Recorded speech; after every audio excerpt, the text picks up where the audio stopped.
Good morning, everybody, and welcome to members of the public who are listening in on YouTube. This is our meeting of the 17th of October, the Working Party Planning Policy and Built Heritage. I am chairing today as the chair, Andrew Brown, is unfortunately unwell. Now, we're going to go straight to the introducing the officers. So on my left, I have Rakesh Dolivar, Policy Monitoring Officer. Thank you. Lauren Gregory, Democratic Services Officer. Thank you. Morning, I'm Mark Ashwell. I'm the Planning Policy Manager. My name is Matthew Guttridge. I'm a Senior Planning Policy Officer. Thank you. As we have no members of the public in here, I won't go through the normal procedures, but please make sure that your phones are turned off, which is something that everybody seems to forget at some point or now. Just check that your phones are turned off. Right, we'll now go to the agenda. Item number 1, apologies for absence. Thank you, Chairman. Apologies for absence have been received from the Chairman, Councillor Brown, Councillor Fisher, with Councillor Withington substituting. We've also had apologies from Councillor Kershaw, Mancini Boyle, Stockton and Toy. Thank you. It's a shame we've only had one substitute, but I know sometimes it's difficult to get them. But thank you, Liz, for turning up. Any public questions, Laura? We have no public questions. Minutes. Can we now please turn to the minutes that were held on the 15th of August? Yes, Councillor Gay. Thank you, Madam Chairman. I propose that we accept the minutes. Thank you. Have we all looked at them and read them? Any problems? No. Okay. So can we approve these as Councillor Gay has suggested? Thank you. Approval. Items of urgent business. There are no items of urgent business. Right. Declarations of interest. Anybody here? No. Well, we're not making decisions anyway. I now go to update of matters from the previous meeting. Nigel, do you want to bring this up at all here? Madam Chairman, I know that Mark wants to make some with regards to the article that I want to comment on. So if Mark goes first, then I can come in that way. Thank you. So I was just going to give a brief update on where we stand with the consultation on the Claven Valley Conservation Area appraisals, which you've now considered, I think, 2 meetings ago, given that the last meeting was cancelled. Just wanted to advise that that consultation is being organised. We intend to do quite a lot of wide-ranging publicity and use our own Outlook magazine to bring the consultation to people's attention. I don't have the fixed dates for it, but it'll happen before the end of the year. Chairman, through you, I'd like to address Mark. I've got some emails, Mark. First of all, that I'd like the points minuted as well, is that there are certain criteria regarding Valley Farm, which I understand from Historical England through some work they've done, that is a grade 2 listed building. And if you just give me a second to whip over another email, there is some situation about the spring and the chalk bed spring that is in there, and the village do want those to be put in and into the appraisal, which is why they want the public consultation. They are prepared to give evidence, which is why they want Sharonton included into the Claven Valley protection area. And I'd like that to be noted, please. What I would advise is that those people that have written to you should obviously take part in the consultation and bring those matters to our attention. So if they've not already done so, if they've not written to Alana or Chris, probably best to wait until the consultation period starts rather than right now. It's those types of representations that will inform what we do after the consultation is finished. So that would be the routine. Thank you for that, Mark. I would like to say that, and I would like it noted again, please, because of the situation, although that is not my ward, I am not canvassing to get involved, but people have contacted me because I sit on this committee, and I have not at this stage had any meetings with anybody from that area, and I've not programmed, arranged, or even thought about having any. It is Andrew Brown's chairman's ward. He's the councillor, and he is, obviously for the representation, it is his ward, but I've got these emails as a member of this committee, so I just want that to be noted, please. I missed an officer. I do apologise. He's asleep. Oh, sorry. Thank you. Thank you, Chris. Well, it's a slight alteration to the run up here to the agenda items. The annual monitoring report, item 10, is the next item. We're slotting that in, and it's being given by Rakesh. Over to you. Good morning again. I'm just going to give you an overview of the developments and trends within the district for two periods. That's 2020 to 21 and 21-22. Before I go into the presentation, you will have read my report, and I'll just to reiterate some of the key items on my report.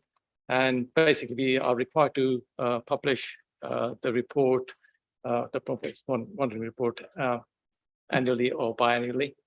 And this presentation covers the two periods, 1st of April 2020 to 31st of March 2021, and 1st of April 21 to March 22. Having looked at that, we've got I've mentioned the framework, the new framework for the new local plan. We're obviously developing a new local plan, and therefore there's going to be new monitoring indicators.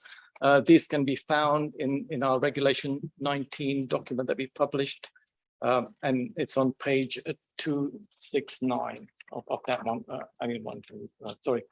the Regulation 19. A couple more things really before I go into the presentation.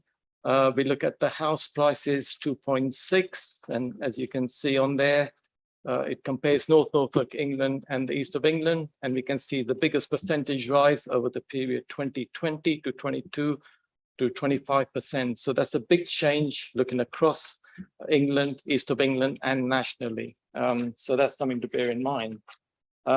Turning over the page on the report, we look at the new build average prices, and that gives a flavor of how new build prices are comparing within the different tenure and also the different parishes. So we have Blakeney, from Blakeney route to Wells next to sea there, and you can see that the prices do fluctuate for new build.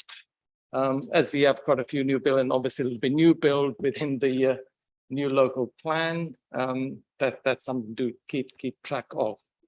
The other big thing on this is the population figures. Obviously, the information and the local plan is based on pretty much how the population increases, etc. In 2011, the projection for 2020 was 105,000 people, but the actual figure for 2021, according to the 21 census, was only 103,000. So that's 2,000 less than what was estimated. Okay, I'm now going to go through my presentation. Next slide, please. So we look at it. I'm just going to give you a flavor of this. Rakesh, can I just stop for a moment? Mark just needs to go. Yeah, so I'm just going to go back a little step before Rakesh gets into some of the detailed numbers and just talk about the purpose of monitoring generally and sort of where we are. I'm going to start actually with the core strategy in our existing planning document, which on the front cover of it says it covers a period from 2001 to 2021. So it's a good point in time to ask ourselves, what did our last plan do? Was it successful or not? And what lessons can we learn or have we learned in terms of moving forwards and looking at the next plan? And that's the principal purpose of monitoring, is to establish the effectiveness of your policies. How do you know what you're doing is the right thing to do? What trends have happened? What can we expect to happen in the future? You know, that underpins good quality decision making. And I'm going to be positive about the core strategy as our hand in putting it together, and talk about the things that I think have happened that have been good as a consequence of that policy. And I'm just going to skirt over some of the highlights, and then what Rakesh is going to do is focus on the last couple of years and drill down into some of the detail, which might prompt some interesting discussions and questions. So if we looked at what the core strategy set out to try and do, we said over a 20-year period, we'd deliver about 8,000 houses. That's what we said we'd try and deliver. And those 8,000 houses were about 1,500, 1,600 more than the East of England plan suggested we should be delivering. And that additional growth that we put in was all about delivering affordable housing. We looked at the total amount of housing in the district. We assessed the sort of yield for affordable housing that we might get from the private sector, considered what we might get from rural exceptions development from affordable housing providers, and worked out what the affordable housing need, what needed to be addressed. And worked out from that actually delivering sort of 7,500 houses probably wouldn't do the job. Delivering 8,500, 9,000 houses was where we should be. And the core strategy's done that. So we can now look back over those 20 years and we say, what did we deliver? We actually delivered about 8,500 houses over that sort of period. And those things don't happen by accident. They happen because we set out a plan and a strategy to deliver that growth. So I think that's a sort of success, really, that, you know, we set out to do something and we achieved it. And you'll know, because we report it fairly regularly, that we meet our annual delivery targets, you know, what we set ourselves each year to deliver, which currently is about 450 to 500 dwellings.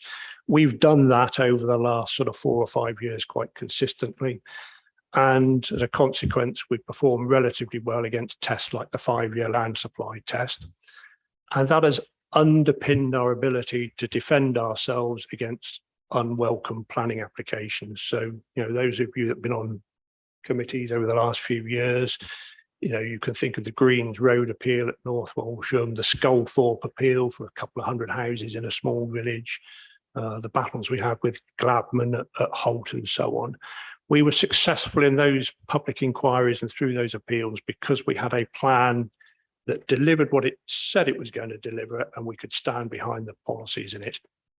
And I think that relatively good news story you can pick up in lots of strands of policy. So if you look at how our town centres have changed and how we've applied a sequential approach to the location of major developments, how we've looked at the potential harm of new retail sheds on out of centre locations, how we've tried to direct development into town centres to you know, reap the benefits of that inward investment. I would say we've been pretty successful at that. If you look at how our town centres have stood up compared to some of the nationals, you know, where you see these stories of, you know, 15, 20, 25% vacancy rates.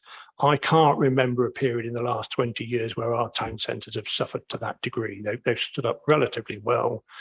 And if you look at where the supermarket applications have been, you know, the 10-year saga around Sheringham at Tesco's, where, you know, that could have been built out on the edge of Sheringham. I mean, it was actually, you know, brought into a location close into the town centre, and I would argue has actually done some pretty positive things for the town. I know there were lots of objections to it, wasn't universally supported, but I think the consequences had that store been built in an out of town location would probably been more dramatic.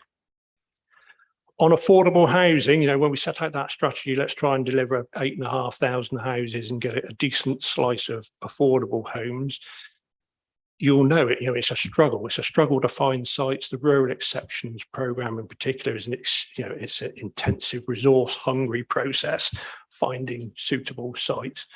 But actually, the rural exceptions programme has been delivering 100 affordable dwellings in some years. And I heard Nikki, I don't know whether she'd reported it elsewhere, saying the other day that we're actually 5th in the National League table for delivering rural exceptions housing, which is, you know, a credit to the organisation, really, I think. And it's a consequence of the flexibility that's built into that policy that was in the core strategy. So I'm not going to go through all of the policies, but I just wanted to sort of note the importance of regular monitoring and knowing what's going on and looking at the trends and asking ourselves the question, is that because of what we did, or is there something else going on in the market that we didn't predict? And that all then helps to inform what you do in the next plan. So unless there's any questions about that rambling introduction, I'm going to let Rakesh just sort of highlight some of the key things that have been happening in the last sort of couple of years and show you some graphs. Yeah, Rakesh, I'm absolutely amazed that the population growth hasn't reached the estimate that was that the previous census said it would reach. I find that quite extraordinary, considering the amount of building that we have going on and the amount of people coming into the area, or so we've been told, and yet we're falling down on the population. Yeah, I'm going to pass it on to Mark, because Oh. obviously he looks at the figures for for the plan. So therefore, how we get the plan going and what the requirements for housing is in a better position to answer that question. Okay. Right. So the robustness of the plan is entirely linked to the evidence that obviously underpins it. And we've debated the issue of housing growth on numerous occasions. And there are probably 5 key sources of information. There are 3 sets of nationally produced population and household projections. And there are 2 census results. And none of them produce the same numbers. So that's probably the first thing to say, is when you're looking for the evidence, there isn't a single source that you could say that is what we should base our plan on. You've got to examine what sits behind the numbers and why the numbers say what the numbers say. So we've looked in terms of preparing the new plan at the 2014 based population projections. We've looked at the 2016 based population projections. These are things which are produced nationally by the ONS, and the 2018 based population projections. And as I say, they all say slightly different things. And we've looked at the 2011 and now the 2021 census results. And the census results, when you're looking at these figures, are regarded as the sort of bookends, really. They're the proof in the pudding. Have the projections turned out to be right? Well, you get an answer to that question on census night when you find out how many usually resident people are actually in the district on that day. It allows you to say, were those 2014 projections or those 2016 projections or the 2018 projections, were what they were saying about expected growth levels right? Because we can now see what happened by 2021. And I'm going to put a note of caution on the numbers. The headline figure for North Walsham suggests that over that 10-year period from 2011 to 2021, the population only grew by 1.5% in 10 years, despite the fact I've just told you we built 500 houses a year on average over that period. And the average household size is 2 and a bit. So if we did the maths, we've built lots of houses, but the population hasn't gone up by a corresponding amount as you would expect it to. And that's because there isn't a linear connection between house building and population growth. Because the new build bit of growth in the district, new build housing, is only a small percentage of the total stock, you can't disregard what's going on in the other 95% of housing that already exists. So very subtle things like household sizes getting smaller affect the 95% of existing houses, as well as the 5% that you're adding on. Things like, divorce rates, people who used to live in one house together now live in 2 houses separately, have an impact on the demand for housing. The issue about second homes we've looked at previously. If you've got a significant proportion of second homes in some parts of the district, they are not houses that people can live in as principal residences. So perhaps you should be building more principal residences if the demand exists for them. So it's not a simple case of saying, here's the population 10 years ago, let's multiply it by 2.4, and that will tell you how many houses are required. There are so many other factors which go into trying to work out whether trends will continue, whether we will stop getting older. I might be lucky, I might live until I'm 86. 5 years ago, if you asked me that question, I might have said, well, I might live until I'm 87. I might live until I'm 88, because longevity was increasing year on year and year. And of course, if I live for longer, I need somewhere to live. If I die earlier, which current suggestions would suggest might be the case, probably because of the COVID impact, but longevity is no longer getting exponentially longer and longer and longer all the time. It appears to have stopped. So the expectations around age have changed in the last sort of 3 or 4 years. All of that stuff goes into thinking about how population translates into housing need. But all of those things don't really explain, in my mind, why population growth has only been 1.5%. That's a nationally very, very low figure. You would normally expect to see about 0.5% of growth per year, rather than 1.5% over a 10-year period. There's a possible explanation, that's why I said I was going to caveat it, that the initial census outputs may have some errors in it around the way that national parks and Broads Authority area counted. And there's a suspicion, I don't know whether it's right or wrong, that the population that lives in the Broads bit of our district is not included in the North Norfolk figures, and might explain why that 1.5% figure is so low. And when you put those back in, that might see an upward adjustment. And that's what happens with the census results. They publish, they modify again, and 3 or 4 years later, the credibility around the data gets more and more secure as they layer in additional bits of analysis as they go. But taken at face value, we've built lots of houses and population has not gone up a great deal, which all plays to the absence of services and school places and doctor's surgeries and all the other things. If those people are not there, then there's less demand on those services than perhaps we thought there was going to be. It's a significant little teaser really to work out what all that means. Ask, Virginia wants to say something. It's just the age of our population. We're one of the oldest populations in the country, so that has a major effect on our housing and our death rate. I mean, obviously, if we're dying more quickly than other areas, then we're not going to need so much housing. But there we are. That's just me. You can answer that, whatever. Virginia. I didn't used to find these population discussions interesting, but now I do. I think there is some evidence that our longevity is dropping, and what is perfectly clear is that we are living more years in ill health. Our healthy life expectancy is not looking great in this country. But I was going to say there have been lots of conversations in this committee about projected population over the years.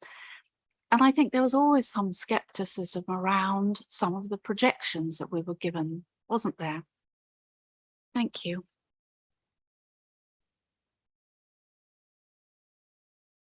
So I'll cover the longevity thing first very quickly. I think the pace of life expectancy increasing has slowed. So, we were adding on an extra month of life, I think we are still potentially living longer, but that pace, the acceleration that we had in the last decade is slowing down. And it's a given in this world, isn't it? Alongside taxes, we are eventually going to die. Statistically, Pauline, the numbers of births and the number of deaths each year about cancel each other out. So at the one end, the conveyor belt, there are people dropping off the end, and at the other end, about the same number of people are coming on. Broadly speaking, left to our own devices, our population would remain pretty static. Said it before, nearly all the growth is inward migration, and a big slug of that growth of inward migration is people who are already, let's say, beyond middle age. Be polite. The skepticism about the housing numbers, yes, so our new plan does not follow the national standard methodology because of our skepticism about the credibility of the 2014 household projections in particular, which project forward a very rapid rate of increase, which all subsequent evidence suggests did not and is not happening. And that's the basis of the, when we get to the examination and the inspector will probe that housing number and that target, our ability to say, well, yes, in 2014, everybody thought it was going to do that, but actually it was on a much slower incline, will underpin that sort of approach that we've taken. We're fairly confident about it to be, and the census results are another indicator, subject to those caveats about whether they're accurate or not, that actually the pace of growth in the district has been significantly lower than was projected in those earlier projections. Others will say that's because you didn't build enough houses, Mark. The other side of that equation, explain why the population didn't increase as much as you thought it would. Those who advocate more growth will say, well, it's because you constrained housing delivery. If you don't build houses, it's obvious the population is not going to go up as much as it should have. And so it's not, the two things are two sides of the same equation. Nigel. Thank you, Madam Chairman. I wanted to speak about your good news story really first, but I think I will just put a comment on the population discussion, because for me this is all about the dynamics of demographics, of lifestyle changes, lifestyle expectations, and having a better understanding of those and how they play out in a predominantly rural part of the county. And so you mentioned, for example, health services, and I would say that that's a function of two things, really. One is when you look at the age profile, we know, of course, that our health needs, by and large, follows the traditional, what we call the bathtub curve. And increasingly, most of us are heading towards, the back end of the bath, and so that's all increasing with that demographic change. But not only that, but our expectations are changing as well. So things that we didn't have 25 years ago, we do have now, and so we have to provide the resources to be able to deliver those. So I think that's the reason why we're kind of seeing the what I would call the results in terms of population satisfaction with services provided and the capacity and that kind of thing. So you can talk about it all day, but for me, that's the crux of it. Turning to your good news story, it is a good news story, but I think it's worth dissecting a little bit, because I think there's the process that you have control of, and there's the process that you don't have control of, or should I say parts of the process that you don't have control of. The process that you have a considerable amount of control over is how you set the targets. I know you find there is a prescriptive sort of template for that, but in the end, the kind of decision, hopefully, is made in this chamber about what we actually want for Norfolk. So the decision making that goes on in this chamber, I think, needs to be informed by those kind of things that we do spend quite a bit of time over, looking at research done in this way and that way. And in the end, we have to form a view.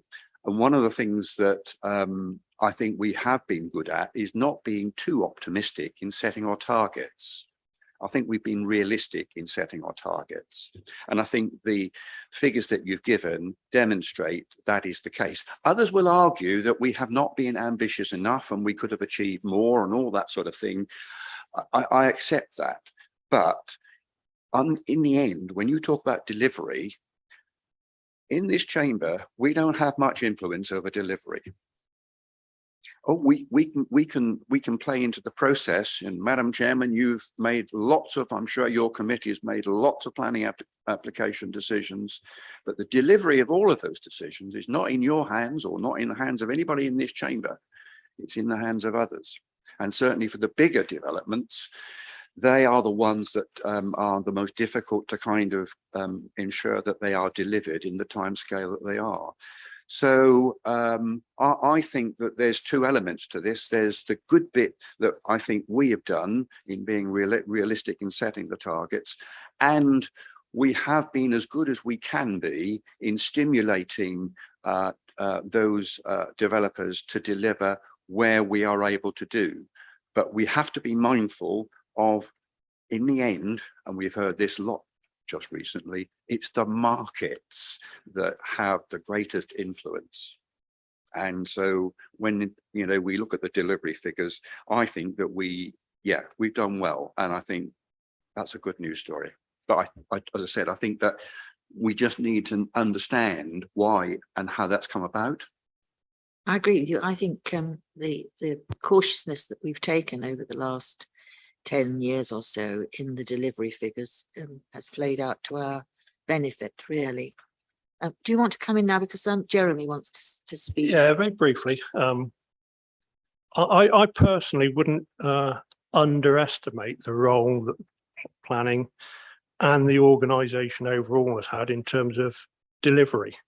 You know, I accept the point that, you know, the market forces and appetite to build is influenced by all sorts of other things that we can do very little about. But, you know, I think back to mechanisms like, you know, the housing incentive scheme. You know, the authority for a period of time recognised those difficult market conditions, and it introduced a scheme, you know, policy flexibility, policy concessions in order to invigorate the market. And I think that did work for a period.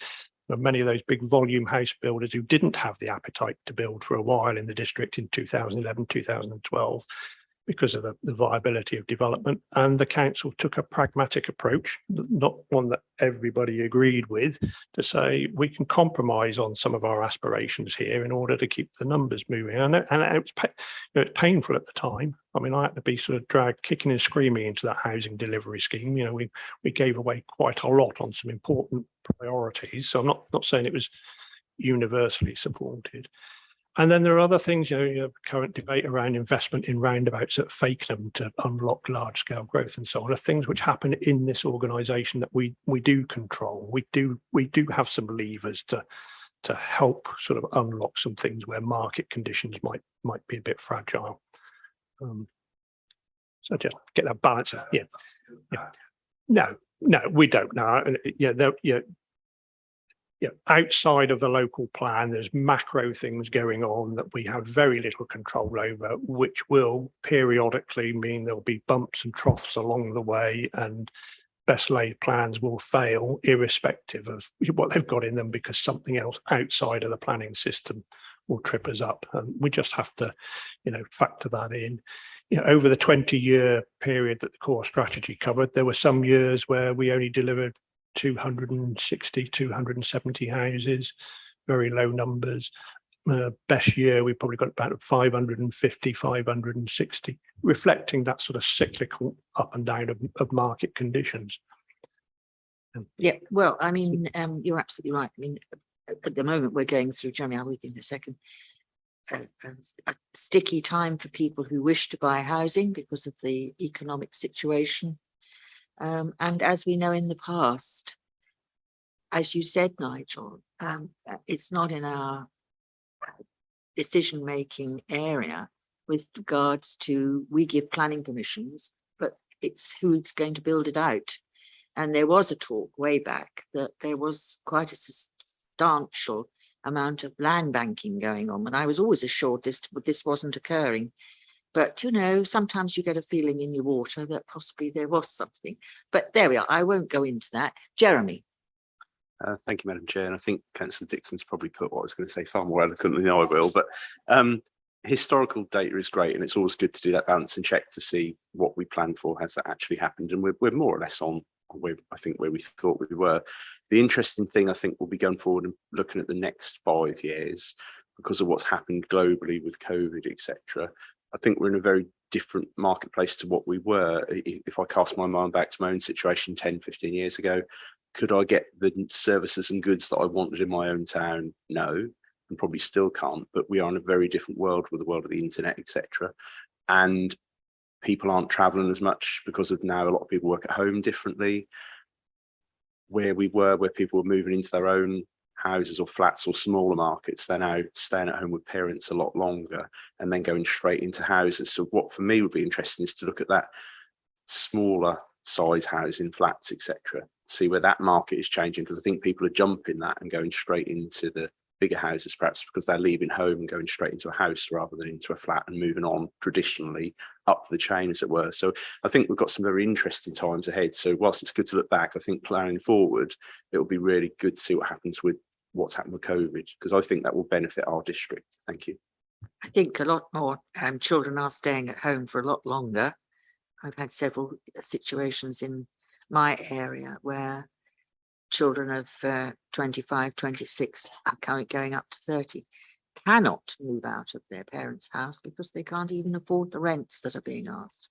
Anyway, Liz, and then That's picking up on that point really a little bit in terms of looking at the population figures. I think it's going to be interesting, certainly in, in Sheringham, we've seen this influx of people who come here to work from home. So I think we've got a different type of inward migration coming. We're not just having the retirees, we're having a new sector coming. So I think that's going to be a difference to what we've had in the past. And in a way, linking to what Pauline's just said, is our young people are leaving and going away. And I think that's another important factor in our population figures, because that obviously affects the kind of housing, which links to what Jeremy was saying. They're perhaps not coming back until they're more well established and buying something larger. So I think we're perhaps in a very different situation to a lot of authorities, and it's going to be important, I think, to look at that. Thank you, Madam Chairman. I've said it before and I'll continue to say it, that Mark says market forces, and he's absolutely right. And then Liz and Nigel and Jeremy have said others. But the other thing we have to look at, of course, is not only the fact of people coming in, it's looking at our own indigenous population. And we are still way behind national averages in salaries. If people are born and work here, and we're seeing, that is a massive uprooting of our heritage, our historical lifestyle, because I still think we need to put into the rented market local authority stroke housing association homes, because I just asked a question, I'm sure Mark will put me right on this, that can we not look at providing more locally rented housing association homes? We don't have local authority rented now, I apologise, but the concept is still the same. We are still having people come of age, want to start a family, and they're never going to be able to buy a property. And we've only got to look at our own housing list and people requesting rented housing association stock. That's something I think that we've got to look even more at, because the gulf of which Liz has just said, the gulf is growing wider. Our local population, digitally born, are still getting further and further behind the inner conurbations. I must say that there's one particular person I was speaking to last week who is at home with parents and who can't go on the housing list because they are living with parents, so they're not homeless. And she would desperately like to have a social housing provision, but she's looked at the particular housing options. For her, it's rental only, because she said she's not earning a lot of money. The the situation, I can never remember the names, this is where I fall down, where you can buy into a property and you buy a certain percentage and then you grow up, etc. What is it? Shared. Yeah. And she said it just doesn't, she's a single woman, no partner. She said it just doesn't help her. Rakesh, we're going on and on, my love. Do you want to finish your bit so that we can, because I'm sure we will carry on with this conversation when Rakesh is finished. Well, just to follow on from that, I mean, you must have heard the phrase statistics, lies, lies, and more lies. But as Mark demonstrated there, you know, if you tell all the sides of the stories beyond the numbers, it's informative rather than trying to sway how things are. And really, my job is really with the monitoring report to give the numbers out, which are correct and accurate as best I can, and then people can then make informed decision on them. Okay, I'll go through my presentation now. I've got a few items on there, but when I publish the annual monitoring report, there'll be a wealth of information or data in there for you to have a look at. Okay, so I'm going to be looking at I'll introduce and housing, population, and measures in the AMR. Right, as I said before, it covers the two periods, which are from 2020 to 21 and 21 to 22. Next slide, please. Okay, just a flavor of what's happened in terms of permissions granted. We got two columns there in the blue, which look at the period 2020 and 2021, and the second red column, which look at period 21 to 22, and you can just compare those. Obviously, look at the outline permissions. We've had quite a lot of outline permissions in 2021, which was 961. And that was because there was a large development which was granted outline permission in Fakenham. And you look at the trends, how it's dropped down in 21, 22 to 133. Total new dwellings, if you look at the new dwellings column, about halfway down, that 961 is encompassed within that 1061. So you can see that there are low numbers if it wasn't for the for the Fakenham permission. Okay, next slide, please. So completions in 2021, there were 481 completions. And in 2021, 22, 516. And again, going back to what Mark said earlier, that they do fluctuate. And some years we've had under 300 and other years over 500. So you can see the differences there. It's not, I mean, the reasons for the completions it depends on a lot of things, you know, where there's large sites being completed in any particular year. Okay. Next slide, please. That gives you an indication of how things have moved over the years. And I've gone back right up to 2002, and you can see how the fluctuation between permissions and completions compares. Some years we've had more completions than permissions granted, and that's because as permissions are granted, it takes a few years for them to come to fruition in terms of delivery. Okay.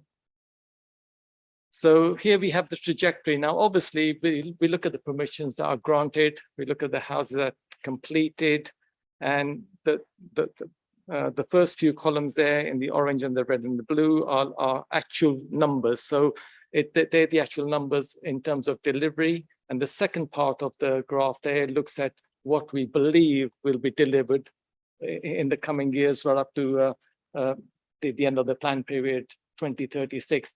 The red columns there look at the new local plan. So they are our allocations within the new local plan, and you can see how, when the plan is adopted, etc., how we believe delivery will affect the plan. So you look at when that comes in, the delivery should increase and go up. So we're looking at an average of about we got 510 there for anyway. Next slide, please. Okay, this is the current local plan, and you can see from the previous plan trajectory to this trajectory where the past plan and the past delivery diminishes because we haven't got the local plan in place. So when that kicks on, that delivery will shoot up. Okay, Next. We also look at the number of bedrooms, etc., which is quite important, obviously, depending on the family sizes, etc. And you can see there that the biggest numbers delivered are for the 3-bedroom houses. So in 2021, we had there were 135 dwellings, new dwellings, which delivered 3 bedrooms, as opposed to 141 for the period 2021. And then you got everything else in between. The unknowns, I must point out, is where we've had conversions or etc., where there's no, you know, they don't, the applicant doesn't have to stipulate what bedroom it is. Okay, so that's the unknown column. Right, now this is look at the housing HOU1 in regulation 19. This is our plan for the future. So because the plan started in 2016, we first have the first column, which looks at the permissions granted, the permissions at 31st of March 2021. And then we look at the completions in the next column. And then we got the new allocations, which are in the bold there. So we've got the new allocations coming in. And then we got the total growth. So you look at the total growth over the planned period, 2016 to 2036, and that gives us a figure of 12,096. Do you want to say anything about that, Mark? It's a feature which is sort of lost in the detail in the new plan. There are 2 really relevant numbers that will be examined in a lot of detail. One is the minimum number that we set out in the plan that needs to be delivered, and that is 9,600 dwellings. So that is the absolute floor below which we're recommending we shouldn't go. That is based on delivering enough houses to meet the need if the trajectory does what we think it's going to do. And that is set as the minimum target. The other figure that appears in the plan is this 12,096 dwellings. That is what the plan will deliver with a fair wind. So there's a minimum we shouldn't slip below, and there's a higher number which the plan is capable of delivering. And that difference between the 2 is a really important part of the strategy. It builds in plan failure on some sites. You know, something's gone wrong, this isn't going to happen, it is delayed. So there is the opportunity for another site to replace the one that's not happening. And that's all embodied in that 12,096 number. When you get to the examination inspector will say, well, here's a minimum figure, I want at least a 10% contingency in there. You know, the world doesn't work as smoothly as you might anticipate it's going to work. You need a delivery buffer. And that's why there are 2 numbers in the plan. The floor, 9,600, and what the plan proposes to deliver or can deliver, which is this 12,000 number. In that 12,000 number, some of it, a proportion of it, we anticipate will be beyond 2036. So we're not sitting in the examination and saying all of that growth at North Walsham is going to happen by 2036. It's a large site. We anticipate and expect some of that growth will be built outside of the plan period and will roll up into the next plan when somebody else is doing the next plan for the district. There's capacity in this one to cover the first 2 or 3 years of the next plan period. And that's all part of the strategy. Okay, thank you very much for that, Mark. Next slide, please. Okay, we talked about earlier about population and how the age difference looks at what things will possibly look like. In the blue bars, it looks at the percentage change, within North Norfolk, and the black dots are what was actual in 2016, and for the red ones, it's looking at what will happen by 2036. So as you can see there, the red dots there, we've got the aging population, which goes up. If you look at the 85 plus, and now that's shot right up. So you can see what what the difference is there. As we said previously, well, I mean, it's been published in the Reg 19, I think it was that the population of over 65 in North Norfolk by 2036 will be about 45%. So we're looking at 45% of the people in North Norfolk will be over 65. So that's a prediction. Okay, then, well, that graph again, it looks at the census information on age groups. Again, it looks at how things are currently. Again, we've got a high percentage there, 65, 70. You can see what the numbers are. Okay, next slide, please. Again, we look at average property prices. These are as they are, with the sales volume. They're from the land registry figures, so they're actual figures of what's actually happened. The average price is on the right-hand side, looks at the different tenures.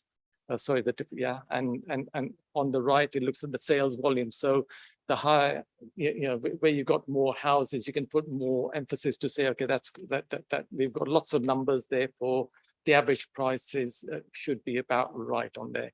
The main thing to note on this is the bottom line there in red. You're looking at 11.44, and this is the ratio of median house prices to median gross annual workplace-based earnings.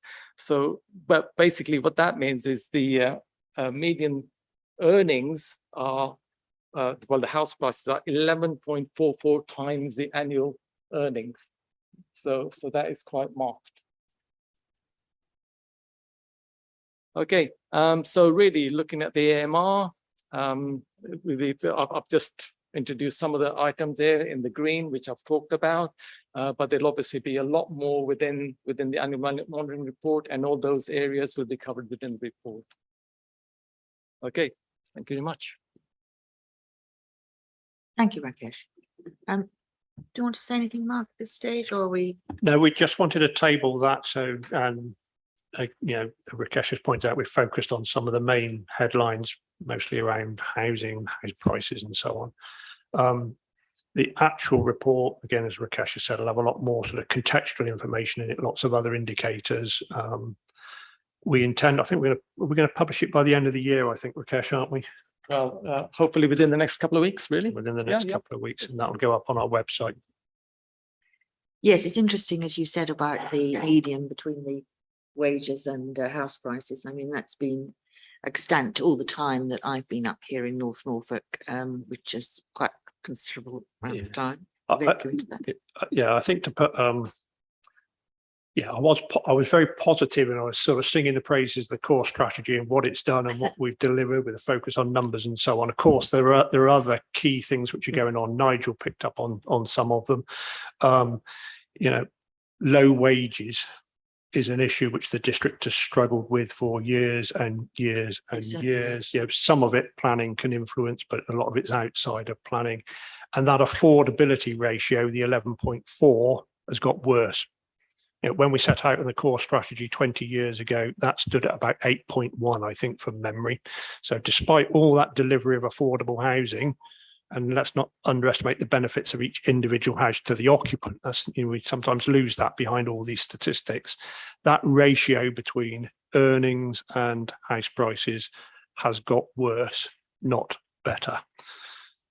That's where Nigel will point out to his double-ended telescope here, that it's not just about the housing delivery, it's about what are we doing to increase wages and improve the local economy, which I think is a much harder challenge than the housing challenge, actually. Yes, I agree with you, but it does have it's a knock-on effect, and we have to take that into consideration. Thank you, Rakesh. A very interesting report. Who's put a hand up? Liz, and then Virginia, and then Paul. Good, we're coming in again. Liz. Thank you. That was really interesting. It's worth coming in for my Monday morning. One of the things that I've been really interested in, and I'm not sure if it's going to be covered in your full report, and I couldn't see where it is in here, is we have a number of our sort of smaller, not first-time houses, but perhaps second-time ones are going through a lot of single, rear, double extension in all directions, up, out, and what have you. And it does concern me because I think we are losing that sort of first step onto the housing as a house ladder and reducing our availability of our stock. And I don't know whether that comes into your report as well, because I think that's sort of, people aren't moving into the bigger houses. They're not taking that next step because they're too expensive, but they can afford to put 100,000 on the side of their house, etc., to give them the room that they need. And I do wonder whether that's something we're looking at, because certainly I'm on planning at Sheringham Town Council, and I think probably 2/3 of our planning applications are side extension, rear extension, garage conversion. And I do wonder whether we're sort of brewing something up that could be potentially quite difficult for us as later on. This has been going on for quite some time, because Mark knows that I've brought this up before. Where I am in Stalham, we had a first purchasers scheme where people who were not strapped for money, but were just wanted to get a first leg up onto the housing ladder, and they did exactly that. They bought the houses, then applied and put on an extension, then sold on because they got the extension, and it wasn't prescripted that the house would have to go back into the first time buyer. And then we got families moving in. So what was built as a reasonable small development for first time buyers is now just like any other open market. So yes, I it is- say something else? yes, quickly, yes. That when I was working with the North Norfolk Town and Parish Forum, with NAUC, we did a survey, and one of the questions we asked of the parish and town councils was that question: how much of your first time buyer market has been extended and no longer available? And some of the authorities, particularly in national park areas, were saying in some communities the whole lot had gone. There was no first time market housing left. So, I think it's not just a problem here, but it's I do think it's worth looking at it. I just wanted to praise the presentation, if I may. I think it had great clarity, and I appreciated the references, and it all seemed very well composed to me. I've had one small question. I noticed the garden plots seem to be 16 for the years carrying on from one another, and that just seemed odd to see the same numbers. Was it something that was split up and half done one year and half the next? Yeah, I mean, there are quite a number of garden plots that are developed as, so obviously people have big gardens, and that's part of the plan, isn't it? Where we do, if they're big enough, then that comes, the figures come into play. Yeah, I think what Virginia noticed was the figures for both years were the same, and she wondered whether that was if the figure was both the same or whether it was an arbitrary subdivision and the total had been attributed to 2 different years. But I think Rakesh's answer would be they were those types of development in those 2 years. They were counted separately, and it's a coincidence that the numbers are the same. Are we still allowing the development of garden plots then? Because at one time we did say no more. No, I mean, there's been various sort of government moves over the years to try and prevent town cramming, if you like, unacceptable development in gardens. And at some stage there was discussions about not allowing, backland development and garden grabbing. Acceptable garden developments are perfectly acceptable, Pauline, and if they're unacceptable, we should be refusing them. But to say nobody should be allowed to develop their garden, I would say is a step too far. Sat behind those housing delivery numbers, there's all sorts of things obviously going on, but only about half the growth in North Norfolk happens on allocated development sites. The other half is going on garden plot developments, redevelopments, barn conversions, intensifications. Those small scale developments, the 1s, 2s and 3s, they're really critical to delivering the strategy. It's not all about large estate scale developments on the edges of towns. It's about a 50-50 split. I think it was about 1800, wasn't it, the windfall? that in the figures that you put Yeah, forward? we put a windfall allowance and yeah. expectation moving forward of about 130 a year. That's actually, we routinely deliver far more than that. And people say, oh, look, the opportunity for windfall is going to disappear. Once you've used it, you can't use it again. But actually, the evidence would suggest there's still huge amounts of capacity for those small scale redevelopments, recycling of sites. You know, there are always applications on the agenda for 2s and 3s and 5s and 10s. And we don't think there's any real evidence to say that the capacity for that type of development is coming to an end. So we put an allowance in for that each year. Paul? Well, thank you, Madam Chairman. I think we've got two or three problems that the stats throw up. Certainly problems are for me. One is the large number and continuing large number of elderly people where we need to ensure developers provide specific accommodation, whether that's with care or whether it's more bungalows. I know they hate building bungalows because they take up more land, but that is the nature of the housing requirement for many active elderly people. They don't want a house. You know, even if they were designed, you could fit standard lifts and everything else in them. They often are not. So that's one area. At the other end, we, as Liz raised, we've got to consider the needs of our younger families and individual young people starting out in the market, and whether that is through encouraging smaller housing development or hopefully far more affordable housing, whether that's social or otherwise. That needs to be an even higher priority than we're currently making it. But to keep young people is not just housing, it's having suitable employment available. And the problem we have, Mark has said, is with low wages, relatively unskilled occupations. That needn't be the case. A lot of high skilled occupations, often they work at senior level and working from home. Half my family, senior levels, work from home, both here and in the US. That's perfectly doable, but we need to then have housing that enables work from home, which also means good quality fibre internet, which is we're promised by companies we never actually see. So I think, you know, things have changed since COVID, and I'm presuming we can take that into account in those last revisions to the local plan, that we are looking at these very rapidly changing needs. Thank you. Yeah, so on the next item, we'll talk about what we can do with the current plan and scope for further modifications. Your emerging plan and the policies do not just talk about the numbers.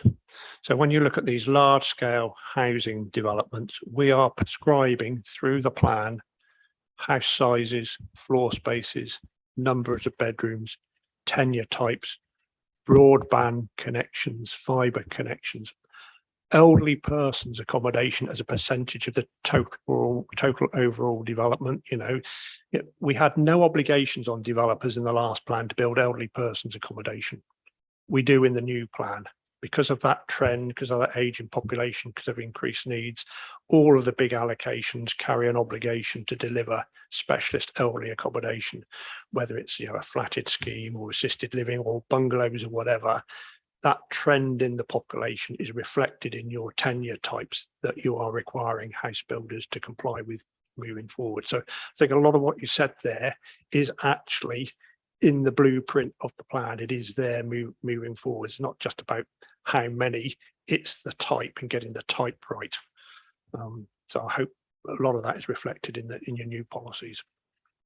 Thank you, Chairman.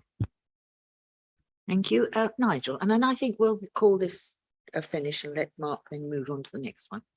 Yes, thank you, Madam Chairman. I just wanted to add a little bit to what's been said with regard to housing stock or range of housing stock, because I think that we're kind of missing a trick here. Actually, it really is important, and you've given one set of reasons why it's important that we have an appropriate apportionment of housing sizes and prices and so forth, in order to enable people to get onto the ladder, make progressions, and so that it is an active market and not a static one. I've raised this matter on various planning applications, actually, in my representations on them. And what we are tending to do is we are tending to restrict, particularly, it's not just at the bottom end, it's all the way up. And I think COVID has made a very good point with regard to what people can do now in terms of their working practices. So we've got people working at home in Norfolk who ostensibly their administrative base is London or some other metropolitan area. And they are very well paid people. And they have come to appreciate the quality that they can enjoy, the quality of life that they can enjoy here in Norfolk. And they actively seek those properties which have got space. So some of those gardens, for example, which are being built out and developed, are being valued far more now than they were in the past. And so we've got situations where a property which enjoys quite a lot of privacy, quite a lot of space, will actually sell extremely well and attract people who've got good, high-paid salaries. And while I'm on that point, we talk often about, don't we, how do we improve the skill set and the salary levels of the people in North Norfolk? Well, I think traditionally we've always thought about how do we bring businesses in? How do we enable businesses to kind of expand and grow and therefore raise those salary levels and so on? Well, there's another way, and that is this way, that you have your housing stock distributed in a way that allows some of that inward migration, brings people who have good, well-paid jobs. They may not actually be doing, their administrative base, as I said, it may not be in North Norfolk, it may well be elsewhere, but their spending power and their ability to contribute to the communities that we have in North Norfolk is very much here. And we shouldn't forget that. And I think there's another factor that's at play here as well.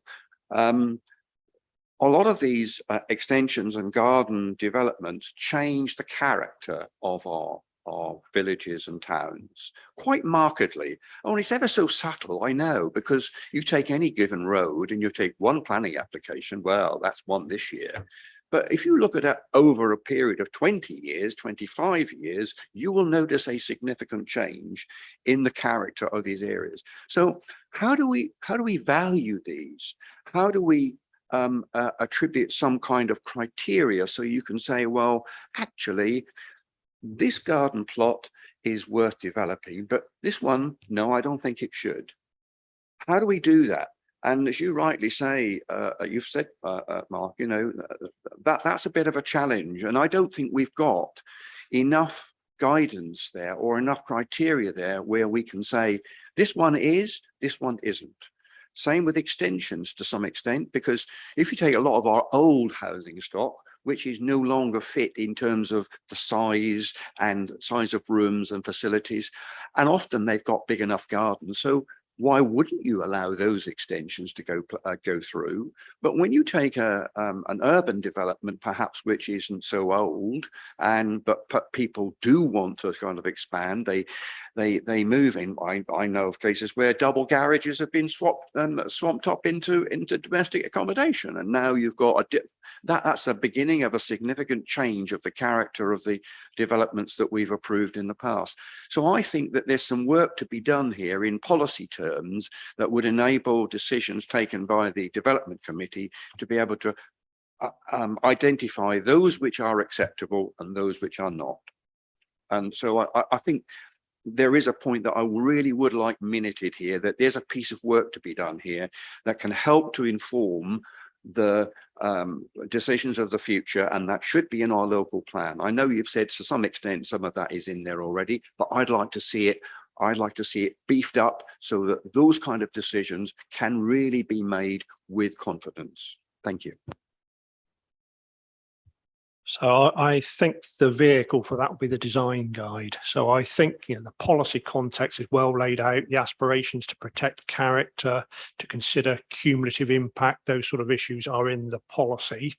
what I do agree with is you then need to translate that policy into some robust guidance. So the development committee have got a set of tools that they can refer to, which allows them to make those decisions in the way that you're suggesting. But I think that can go and should legitimately go into a detailed design guide rather than try and write a policy to encapsulate the sort of full breadth of that sort of discussion. It's probably not the vehicle to do it.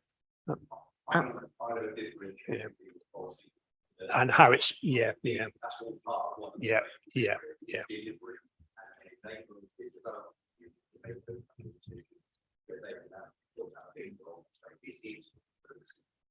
I don't think we have a design, the updated design guide at the moment. It's about 2 years behind. Yes, Virginia, and I did say no more questions, but I will make an exception for you. Thank you, Madam Chairman. I was going to answer Nigel's question in exactly the same way that Mark has done. Okay. This council has had award-winning design guides. The vehicle is the design guide. I certainly, in the times when I used to go to planning committee more often than I have done in the last few years, it was not unusual to draw the attention of the committee to something that was in the design guide and for the committee to not be particularly interested in what was in the design guide. I'm sure that wouldn't happen under your chairmanship, Madam Chairman, but the design guide, you know, is the mechanism, and it should be used. There certainly was an excellent draft design guide years in 2019. Maybe Mark can tell us what's happened. And the other thing I was going to say was about the well-paid freelance people. It's often thought that they just need people to paint their houses or do their gardens, but that's not the case. They also need lawyers, accountants, IT people, maybe graphic design people. So there is, for those who are very successful, there is a whole slew of other professions which, you know, they will draw upon. Thank you. Necessarily they're based in North Norfolk. If they're that wealthy, they could easily bring them in. Yeah. I close now. We've spent over an hour on a very interesting discussion. Thank you so much, Rakesh, for your presentation. And yes, you may disappear now. And I now pass on to the next item. We've got it down here as item 7, which in fact has been any other business at the discretion of the chairman. There is nothing. So we now go to Mark's verbal presentation, which I think we've probably covered quite a bit of it already, the local plan and neighbourhood plan update. Yeah, so I think I'll be relatively brief.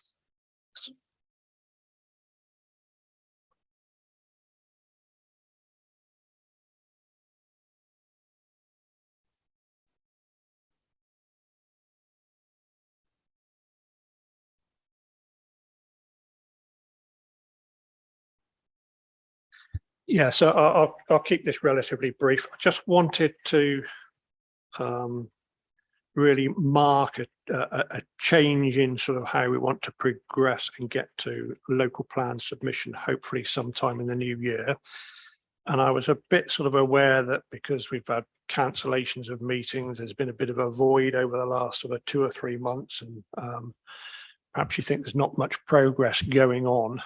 So I wanted to just explain where we think we are and where we think we're going, and give you the opportunity to ask any sort of questions around the process. So way back at the beginning of the year, we did this thing called the Regulation 19 consultation exercise. I know that's a bit of jargon, but that consultation exercise is essentially the plan that the council believes is capable of being examined. At that point, you've produced a fairly rounded document. You're satisfied with the policies. You put those policies out to consultation in the expectation that unless there's something major wrong with it, you will then submit fairly quickly for examination by the inspector. As I say, we did that consultation a long time ago now. And then the process was largely, I'll use the word derailed, delayed, because of the dreaded nutrient neutrality, which was a major hiccup. and lots of discussion over the last period around potentially central government changes. You remember the white paper, which seemed a long time ago, but a lot of the aspects of the white paper are still there. Government is intimating that there might be further changes around the plan making process and what local plans look like. We've taken the view now, for a number of reasons, that the best interests of the authority, the council, the district, lie in getting the plan at least submitted for examination in relatively short order. We have no control over central government changes. Those risks, I don't think, are likely to abate anytime soon. I haven't got a crystal ball. I don't know what government are going to do on plan making, whether the things that they're talking about will be enacted, when they'll place primary legislation, which some of it will be required. So I think we almost have to park that risk and say government will do what government does. Those things aren't really sort of manageable. On nutrient neutrality, I'm going to characterize this as saying sort of 4 to 6 months ago, there was very little understanding of what nutrient neutrality even was, let alone what its consequences might be. But I think we've moved quite a long way in the direction of, one, understanding what it is, and two, beginning to get a sense of how it's likely to be addressed.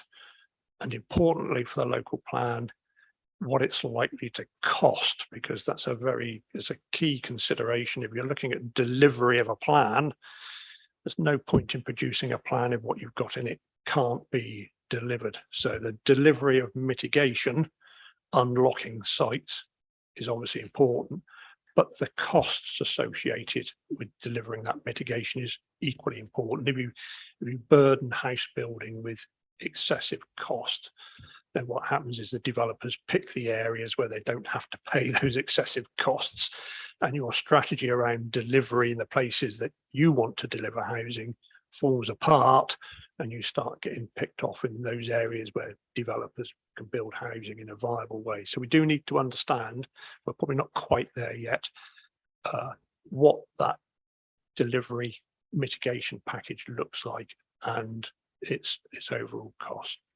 So we've not been sitting still behind the scenes doing nothing. We've done an update of the viability assessment for the district, which looks at various types of development. And we've made some broad assumptions, calculations about the costs associated with mitigation. And all the costs that we've layered in, we talk a lot about planning obligations.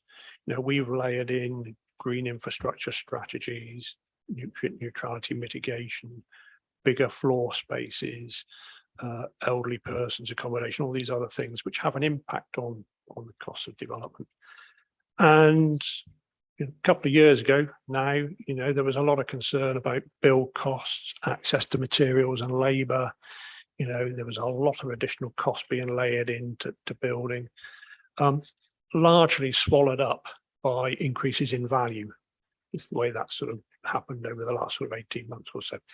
Anyway, so we're now in a position where we think the strategy as drafted is sound. The distribution of growth is the right distribution of growth.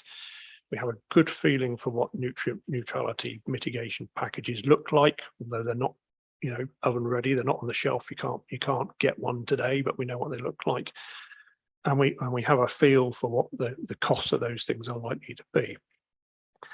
So the major piece of work remaining to get the plan into examination is the consideration of the Regulation 19 representation. So all those comments which were made, we have the opportunity and should look at those, and the process allows us to schedule modifications to the plan and invite the inspector to conclude what we wrote in the first place was okay, but it would be better if we put these modifications in. And it's the inspector that determines whether those modifications are made or not, whether he feels that she feels that they're necessary to make the plan sound. But what he'll do is he'll take the local authority's view and we'll say, actually, we can make our plan better with these modifications. These are improvements which are worth making. We'd invite you to make those changes through the examination process. If those changes were dramatic, and I'll pick a silly example, you know, if you were to say all of a sudden, we don't want to build 1,800 houses in North Walsham for this reason, we're going to put them in Potter Heigham instead. Entirely different strategy, not the one you consulted on. All bets off, you start again, you consult on the plan. It's an entirely different approach. That's not within the scope of a modification. If, on the other hand, you want to clarify a policy, correct a factual error, slightly nuance your approach to something, you know, you're fearful that there may be too much growth in the lower order settlements and not enough in the higher order settlements, those types of changes, they all sit within the scope of modifying the plan and inviting the inspector to make those changes, which of course, if they're supported through the representations, is what the public are asking us to do, is the correct process. You wouldn't want to just say, well, we got it right first time, let's just press on regardless. We should look at those comments, and where we're able to and where it's justified, schedule those modifications. And we'd like to do that in quite short order. So what we're going to do to assist in the process is circulate to you, possibly all members, the modifications in a format which gathers all of the comments together in relation to each area of policy. So that, you know, when people made their comments, despite our best efforts, comments were planted all over the plan, all about all sorts of stuff. Chris has spent a considerable amount of time going through those comments and trying to aggregate them together in a sensible way, so that if somebody said something about growth in villages, it'll be in the section of the document that we're going to circulate about growth in villages. So you don't have to think all over the place. So my plea to you when this thing lands, and it's going to be a big document, is to make yourself familiar with it, so that when we get to presenting it the next working parties, we can go through, but you know, proper debate, proper discussion, but in an orderly fashion, each of the topic areas fairly swiftly. And I'll be slightly confrontational, and I think this is important. This is not an opportunity for you to change your minds wholesale and rewrite the plan and start again. This is starting from the premise that what you've done is good, it is sound, but it might need tweaking a bit. It is not the time to go back and say, actually, that whole approach you dreamt up is entirely and fundamentally wrong. And I don't think that is the case. Unless everybody's saying so, and you agree with what everybody's saying. Now, I don't want to suggest that you can't change the plan at all. If there is a real problem with it, then clearly we're going to have to look at it and modify the plan and then go out to further consultation.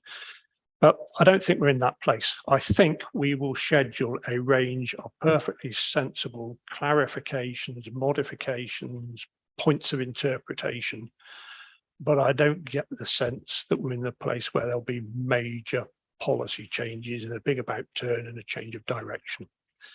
Of course, until you see all of this, you won't know yourselves, but that's the process we're going to go through. Here's all the comments on the housing policies. Here's a schedule of modifications that we think are sensible. Can we add those and invite the inspector to consider them through the examination process to try and get us to a position where we can actually submit the plan in relatively early in the new year. So that's Thank the you. intention.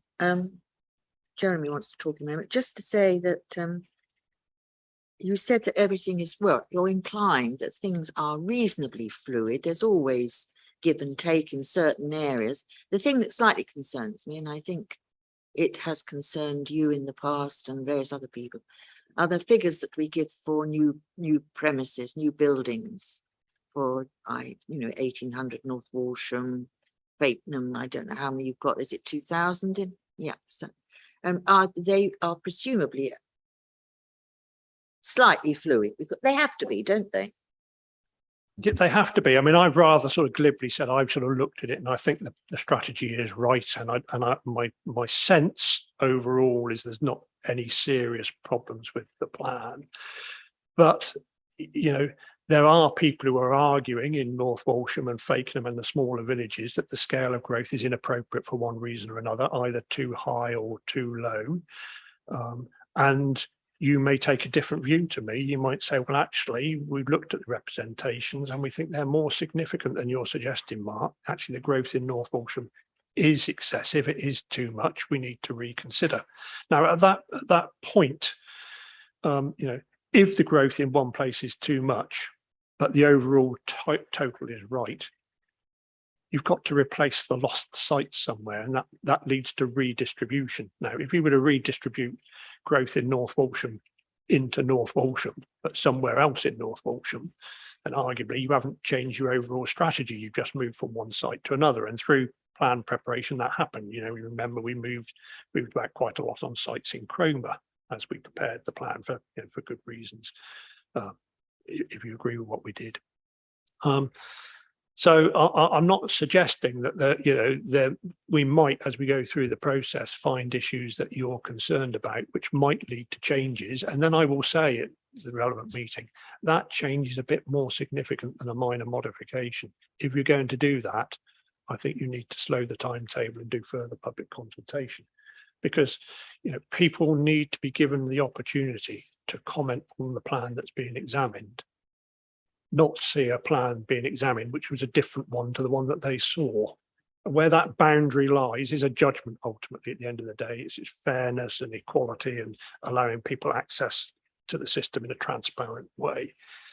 Hence, you know, as I say, if the modifications are extensive, then I don't think you have much option other than say, well, we need to consult again here. There are alternatives that people have not had the opportunity to comment on. As I say, where that line falls is all about appetite to risk, judgment, and being fair, open, transparent through the process. Thank you, Mark. Jeremy, you've been very patient. Thank you, Madam Chair. Two things I'd like to cover. One is I wholeheartedly support the fact of moving on with the plan and getting that delivered. And I'm not getting into politics here, but very conscious that next year there is an election and there could be some all or none of us in this room, and how long that takes officers to integrate with members and educate. And it's quite a complex subject, and all of us have been around a few years now in getting involved in this. I remember when the last election was, we were sort of a couple of years into the plan, so it's okay at that point. But when you're at near delivery, it takes quite a lot of education to get it through. So from my point of view, I think it would be good to move another chunk closer to delivering that plan. So whatever happens in the election, it's easier for Mark and his team to educate new members. The second point is around I briefly mentioned this to Mark this morning, around the lifespan of the plan, and around we're a few years into that plan already, and whether there is any validity or whether it's possible to consider extending the end date.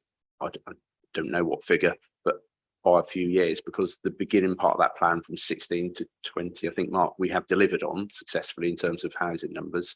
So we're sound on that. So I think there would be some validity. I don't know what that mechanism looks like in considering through the committee or through the officers and extending the end date of the plan. Thank you.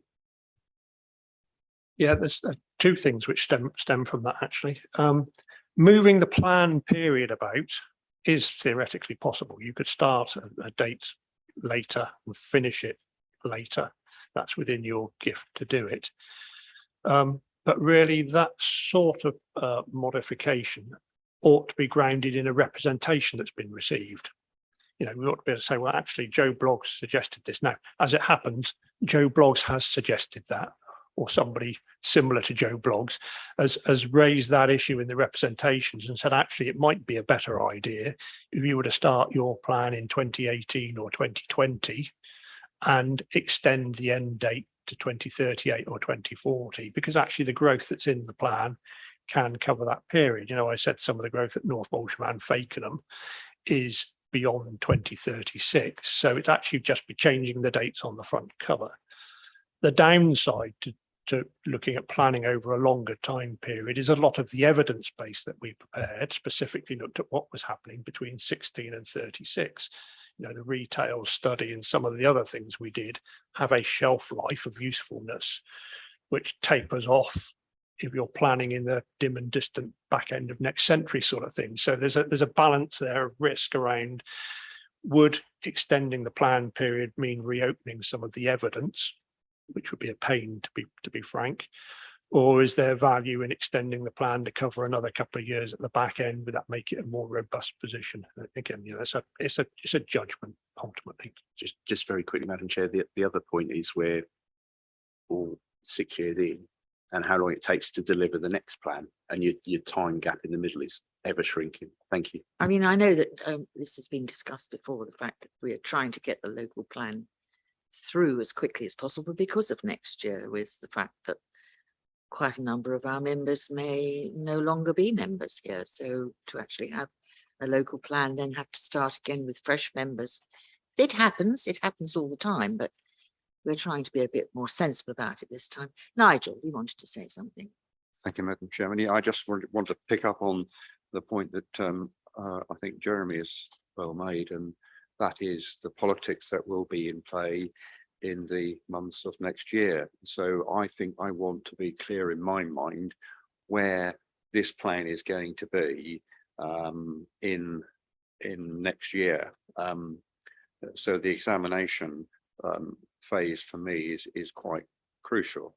I wouldn't want it held back unnecessarily long, but I'm mindful how quickly time passes, and I'm mindful that what you've just been talking about in terms of feeding back to us on Regulation 19 comments and then feeding that back in again and then preparing the ground. Am I right in saying that we realistically are looking at an examination period post-May next year?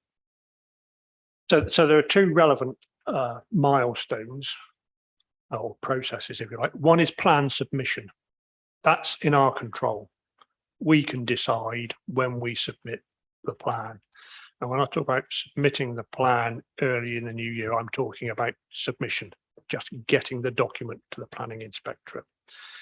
The examination process, once the inspector's appointed, is not in our control. We have very little sort of say over how long it's likely to take.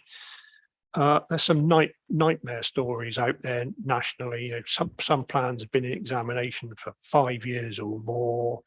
Inspectors defer hearings, ask local authorities to do all sorts of additional consultation. You know, if the plan's not in good order, the inspector will often defer hearings, send it back, ask the authority to think again. The process can very quickly unravel if we get into that sort of situation. Most examinations for, let's say, straightforward, good plans, year or 18 months. That's the sort of timetable you're looking at. So if we were to submit in February next year, you expect to get an inspector appointed and maybe get some hearing sessions by September of that year. So not over the election period. And I think for me, I know it's relevant politically, but it's, yeah. I think there's a window between now and sometime short of May where we can get the plan submitted. That's the authority drawing a line under the plan and saying we're content for that plan to be examined. And then the new administration is basically obligated to go into with the process because the plan is submitted already. There's clearly a risk that if we wait until after May and new members coming in might have a different view of the world, that the process could unravel quite significantly at that point. I'd hope not, actually, because I don't think the plan is political. It's founded in the evidence of the right thing to do. And there might be a period of bringing a new administration up to speed and saying this is the plan that the last administration was going to submit. We think it's a good plan, and there would be a bit of a hiatus in terms of getting the thing in. But I'd be very disappointed if there was a complete about face and entirely different approach, because I don't think those options are out there, Nigel.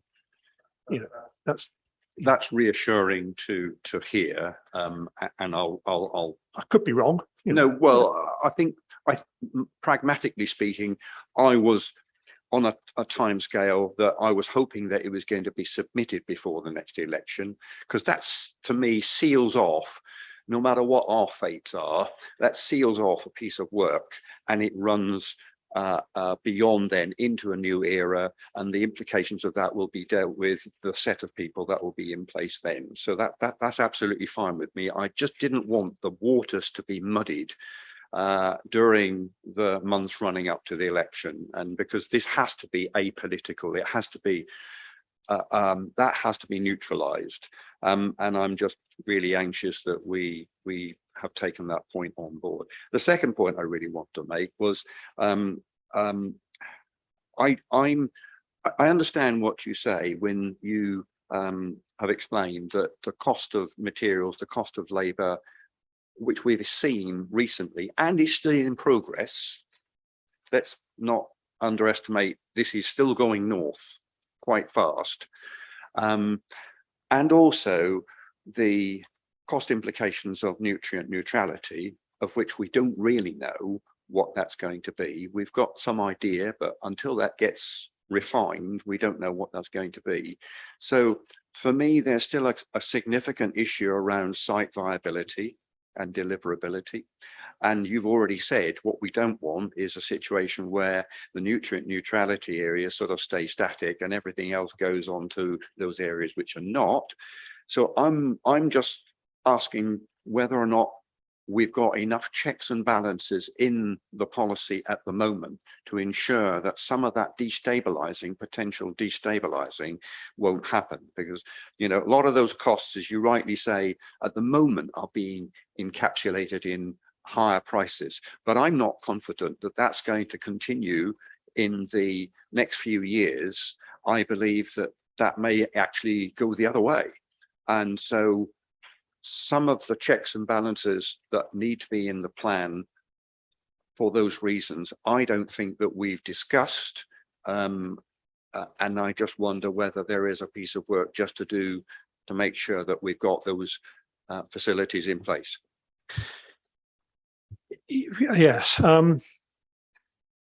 When we submit this plan, there will be a residual risk around nutrient neutrality. I think, yeah, I don't think at the point we're submitting before next May, my sense is that we're not going to be in a position where we will have a mitigation strategy fully costed on the shelf that will go in with our examination documents. It'll be work in progress, I think, in all honesty. It's probably worth saying that the way things have moved, that actually we're now in a position where a substantial part of our growth in the district is not affected by nutrient neutrality. So when you look at the bigger picture, there's going to be some specific training on nutrient neutrality overall. I don't want to sort of do it all today, but you know, 3 weeks ago, all of the growth at North Walsham was impacted by nutrient neutrality. It would now appear that that's not the case, which is a really good news story on one hand. Not such a good news story if you're a surfer in the North Sea, but it's a good news story in the sense that, you know, the pollution that was going into the Dilham Canal and then into the Broads is not happening, and that unlocks growth in North Walsham. And substantial parts of our district also had a lot of growth in, which weren't impacted, you know, Sheringham, Cromer, Wells, and some villages. So it's not like some other authorities where the entirety of their patch is covered by the nutrient neutrality issue. We've got areas. Now, I would say we should resist vigorously any notion of redistributing growth because of nutrient neutrality.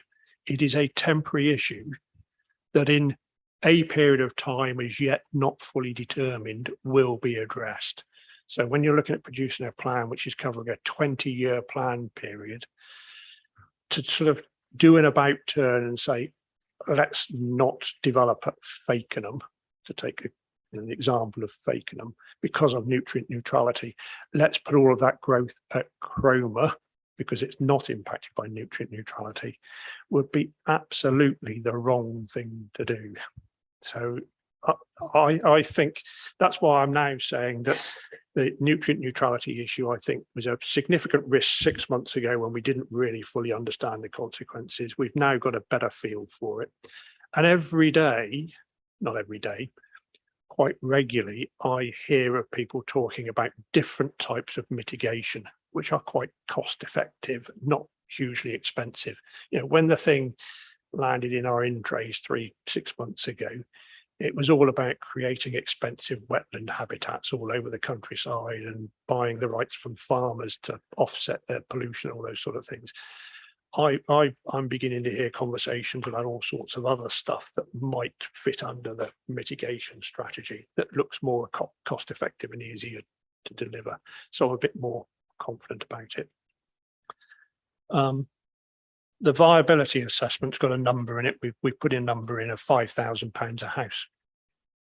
It is a bit of a, and I've heard other numbers twice that quoted elsewhere, and I've heard numbers lower than that quoted elsewhere, and that will come under the sort of examination sort of microscope. So I think, when I sit down and say we're now ready to submit this plan, there will be the residual risks around the costs of nutrient neutrality not fully addressed. And then I'm sort of saying, well, submission is one date, examination in September of that year means there's another 6, 7, 8 months where the nutrient neutrality issue will progress.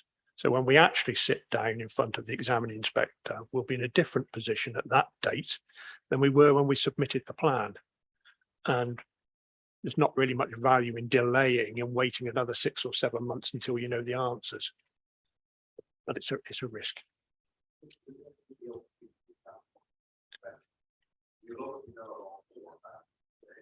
And whether there is place some check and balance stock.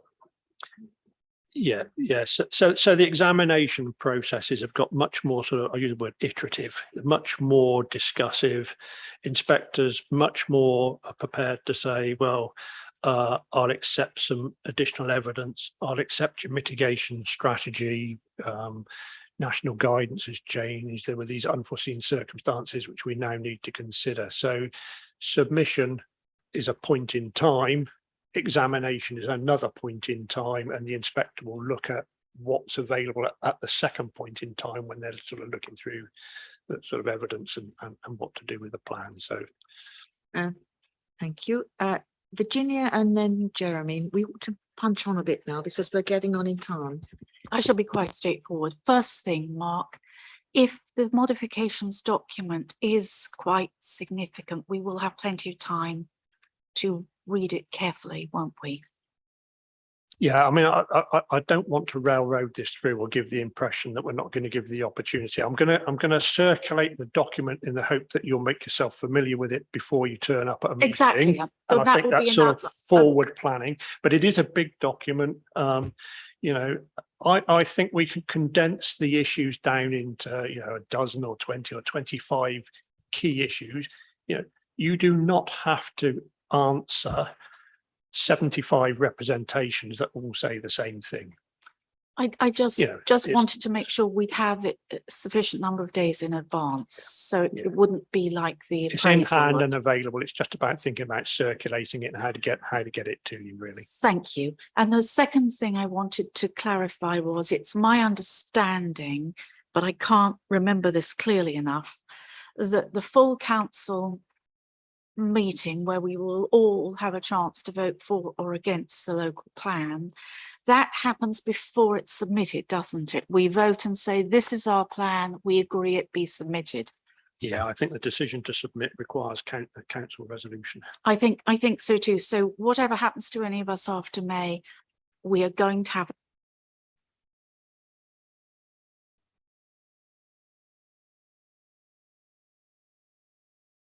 Thank you. Jeremy, you want to come back in? Yeah, just very briefly, where are we in terms of alignment with adjoining or certain other councils within the county? Because I know we started off this process way back when we were kind of trying to run in sync with some of them. So they're all at various stages, and they choose to do plans in different ways. Some look at sites separate from policies, so they might be producing 2 plans rather than 1. The one to really watch is the GNDP authorities, the Greater Norwich authorities, who've got their plan in for examination. So they're a little bit ahead of us, and they are at the moment struggling. They are trying to address nutrient neutrality and gypsy and traveller issues, and the other thing which is germane to their examination. And it's been interesting watching the process because that's, you know, the inspectors have been prepared to say, well, actually, we need to adjourn. You need to go away and think about this. We're not quite in a position where there's clarity around direction. Whereas my perception, the last examination was, well, your plan, you said your plan is sound. I'm going to judge it on that basis. And there wasn't a lot of discussion and variation and sort of toing and froing. So I think the inspection process has changed a little bit. I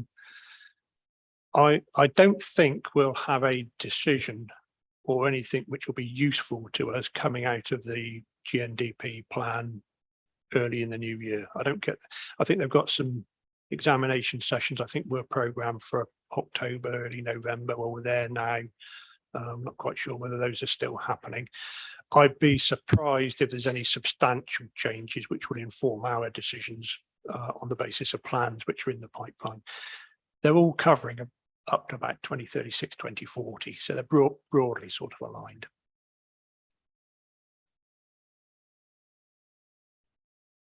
That's all right, everybody. And we now go on to the next infrastructure delivery plan being presented. My goodness me. But, oh, Matthew, you put Mark down here. Right. Gosh, Matthew, off you go. Hello, everyone. I will try and keep this brief, although it's quite a big topic area. So yeah, for the last few months, we've been working on updating our infrastructure delivery plan, which is accompanied by an infrastructure delivery schedule. The plan I don't have a copy of because it's a very extensive document and it's also very much in its draft stage at the moment. But the plan is essentially a document that sets out all the infrastructure topic areas that affect North Norfolk as a council, and identifies constraints within each topic area that infrastructure may arise that we will need to help in terms of supporting the local plan. Because the thing to remember this document that it is part of the evidence base for the local plan, and that's its sole purpose is to benefit and promote our aspirations through the plan. So the actual document is split infrastructure into three different areas, which is physical, environmental, and social, and then breaks that down even further and looks at other topics within there. So things like education, healthcare, flood protection, and utilities. So it's all in there. It's all very extensive. We're going through the process of updating it at the moment. But so the outcome of this document is that it will highlight in each topic area infrastructure projects that need to be delivered in North Norfolk to support the growth of the plan. So this is where the infrastructure delivery schedule comes in, which I do have a copy of. If I can, it should be in the folder, hopefully. If I can get that up, please. Yeah, so the infrastructure delivery schedule is a series of tables that identifies infrastructure projects within North Norfolk. It mostly focuses on the sites that we are promoting through the local plans for our allocations. And what it does, it essentially takes the site-specific policies that require infrastructure to be delivered, puts them in a table, and which should be a different one. I think she's got. No, it's in a different document. It should be in the folder. I did add it this morning. It should be under. It's called. Right. That's fine. Don't worry. That's all right. Yeah. So I don't have a copy of the infrastructure schedule, but essentially the schedule is a series of tables. As I said, it mostly focuses on sites and identifies the site-specific projects that need to come forward. The key thing with this document is that it separates projects into three different categories. There's critical, essential, and desirable. The difference between those is quite fine. Critical is sort of the ones, they are like the main ones. They're the main projects that need to deal with the sort of key constraints to growth and need to come forward for the development to come forward. So this is things like the Link Road in North Walsham, the roundabouts in Fakenham. And then below that, there's essential, which is very similar, but this is more, they are requirements that are necessary to support and mitigate development and ensure policy objectives are met. So it's a little bit similar, but not quite as sort of important in delivery and bringing the site forward. And then below that, there's desirable. We're not set on that name, that word. 3 terms are very generalized, it's what most authorities use. But desirable is very similar to essential. The only difference is that with desirable, they're not necessarily essential for the development to come forward and for providing the sort of sustainable development. They sort of add-ons. Thing to remember, although it's called desirable, we are still expected to happen. We still very much want them to come forward. There's only, I think there's like 1 or 2 projects that are considered desirable. The rest of them are all critical and essential, especially when it comes to the sites, because they are based on the policies in the local plan. So they are, so for development to be policy compliant, it has to deliver on all the things that we've set out in the IGP, because they're also in the site specific policies. The other table, there's another table in the IDP as well, sorry, the infrastructure delivery schedule as well, that sets out projects on a district-wide scale. As in there is the Fakenham and roundabouts, that's not necessarily associated with growth in this plan. There's also things like provision of electric vehicle charging points, that's in there as well. And there's a comment on their nutrient neutrality. The other thing that the schedule does is it provides costs. So in there, there'll be not for everything, because a lot of things are dependent on master planning. So you won't know these things until plan application date for sites come forward. So there's be a few gaps. But here and there, so we've got costs in there for nutrient neutrality, like Mark said, it's £5,000 a site, which is based on our viability assessment. But that's a very, like Mark said, that could change. There's also things in there, costs for flood work mitigation.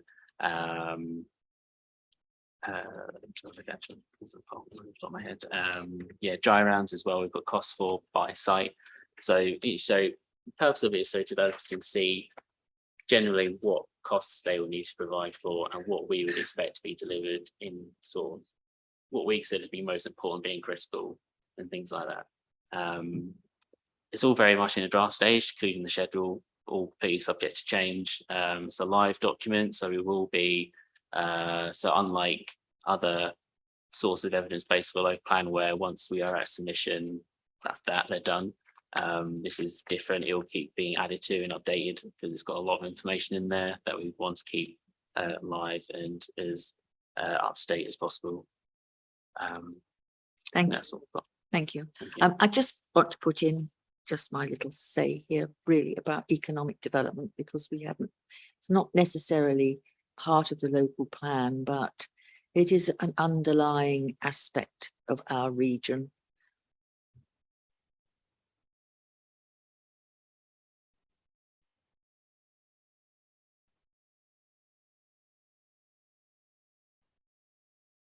Thank you, Madam Chair. Some parochial matter here, really. I'm very pleased to see that the North Walsham link is regarded as critical. Could you just assure me that it's the whole road, including the section from Cromer Road into the industrial estate, which is the key to economic growth in that section? Yeah, so so most, as I said, most things in the schedule are considered critical, especially when it comes to the provision of like transport infrastructure. So for North Walsham, the majority of it is critical or essential. The link roads in there. Other wider transport improvements are also in there as well, and access arrangements, things like that. So yeah, it should be covered. If it's not, because it's part of the, as I said, it's part of the site specific policy, so it's taken out there really. So everything that's in there should be in the schedule. Thank you. Next, Nigel. Thank you, Madam Chairman. I was quite, I was very interested in this paper, I have to say. And as I read through it, I thought, I can really, I'm really looking forward to seeing the, at paragraph 2.8 and on page 17, where it's, and you've spoken about it, the IDS is broken down into 2 tables, and these documents show the strategic level requirements that require. And I thought, this is a remarkably thin set of papers here. Surely the plan is going to be here and the schedule is going to be here, but it's not. And we can't even see it on the screen either. So I find myself somewhat disappointed, I have to say, because I don't think that we as a working group have seen either of these in the course of a long time. And here we are at a very late stage in the process. And for me, infrastructure is really, really important and sits squarely alongside the dwellings, the economic development. Tell me, please, why it's not before us. So the IDP, the actual study, it has a lot of information in there, a lot of data in there that is still being updated. As I said, it's very much a draft, and it's not something that we're comfortable with showing at this time, especially with the presence of being a live meeting. The IDS, the schedule, I do have a copy of it. I wasn't sure what the process was for how to get that available on the screen. Clearly I have failed, but there should have been a copy that I would have showed you today. Unfortunately that hasn't happened. So yeah, we're happy to show you the schedule. That's in a completely presentable form. It's still very much a draft, as I said, but the document itself, we're not at this time comfortable with showing it, but I'm sure we'll show it at a later date. As I said, it's a live document, it's part of the evidence base, so you will see it. Everyone will see it eventually. Just you're still working on it at this time. Madam Chairman, you know, this talks about process, and I'm comfortable with that. But we've come to a stage in the process of the local plan preparation where we need to see some tangibles here. Just the same as we've seen all the specific sites, you know, for development, we need to see where the infrastructure sits alongside this, because this has been a key failing in, you know, a key weakness in the past. We've not been able to deliver appropriate infrastructure at the appropriate time. And I think that there is a big issue here that needs to be satisfied. And I would draw confidence if I could see that and feel that, yes, we may not be ready to go public on it, but we need to know that we are at an appropriate stage in the process to be able to put that alongside the other parts of the plan. And at the moment, I don't have that feeling. So that's why I'm disappointed, I'm afraid.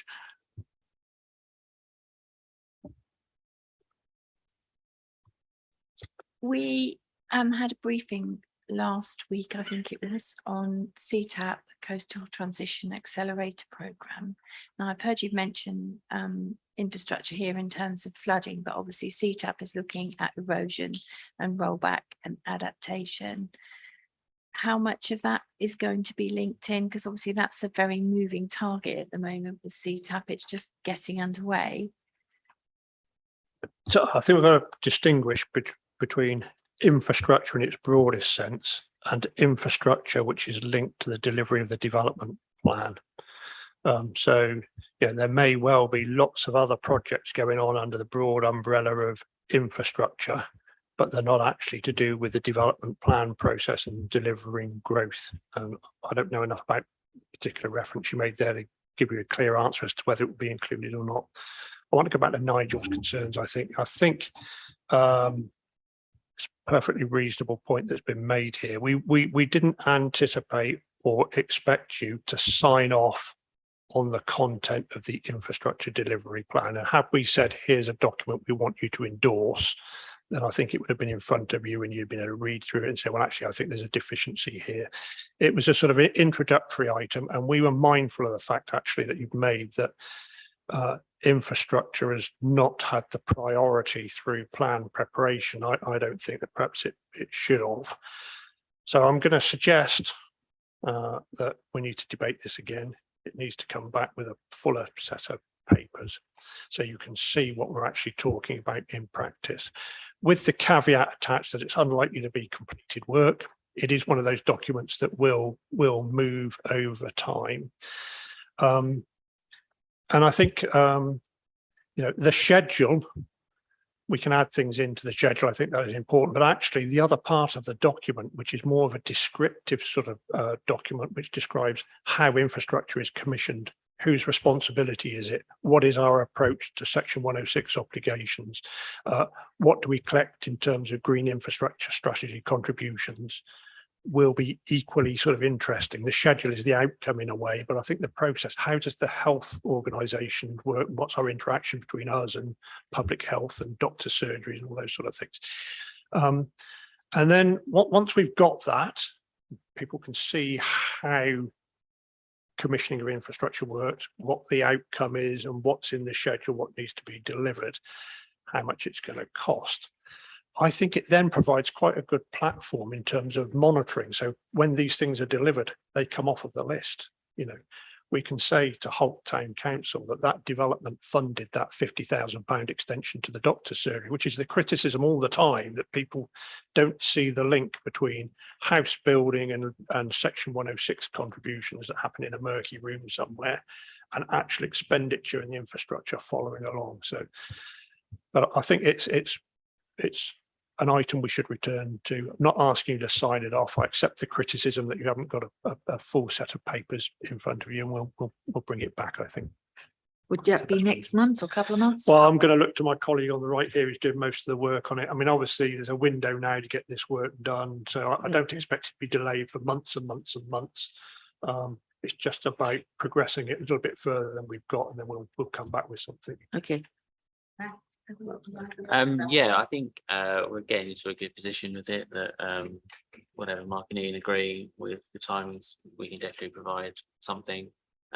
Yeah, so Pre-Christmas would be nice, just Yeah. to get us. yeah, I think that's sort of Because we have that's had to our put ambition this- for getting it yeah, completed. I So mean, yeah, the local definitely plan has be gone on and on before and the end of on the and year. on, but it's nobody's fault. It's just one of those things. So if we can say a loose pre-Christmas, and then we'll see how we go.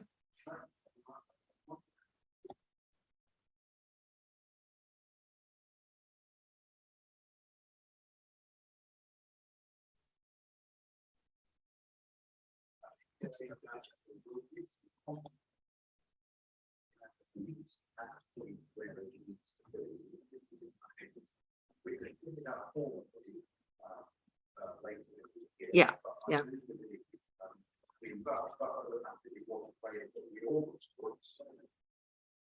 Yes.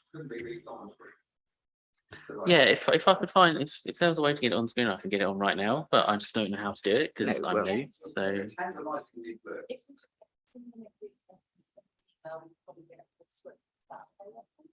It just depends what your other commitments are today, all of you. That means we then go on till gone 1 o'clock today.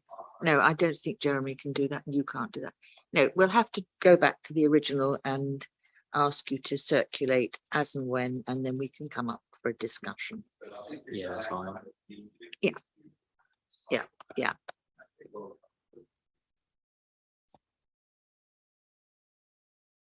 Me. Yeah, just a final bolt onto Nigel's points. I got quite excited at section 2.2 that actually referenced telecommunications and digital communications, as sad as I am, but we talk about it a lot and how that provides housing infrastructure and better broadband for Norfolk, etc. And I know that is a county-led project that we've funded into, but it's critical to getting people to live here. But I don't see that transfers on from 2.2 into the delivery schedule. It doesn't mention telecommunications again. And that really needs to, in my opinion. I think this is going exactly to the point that you need to see the papers, the schedule, the relationship between the schedule and the document itself, and how each of the things on the schedule relate to one of our policy requirements or not. So I think it's all the sort of same sort of issue, isn't it? You'd like to see more information so you can come to a bit of an informed sort of decision debate about it. It's not a document ultimately that I think you need to sign off per se, because it's setting out approaches, but I'm not worried about that level of detail, although that's important. As Nigel said, it's the fact in this document that's presented to us, it starts off in physical infrastructure but doesn't go down into the schedule at all. It's not mentioned again, and it needs to be. Thank you. You're quite right. I mean, the issue of broadband, etc. I know nothing really about it. I mean, I'm hopeless, but I'm quite lucky where I am, but I do know there are people in my area who are immensely frustrated, who are trying to run small businesses from their homes or premises, and they are forever in trouble with the time lags, etc. And now we go on to Nigel. Yes.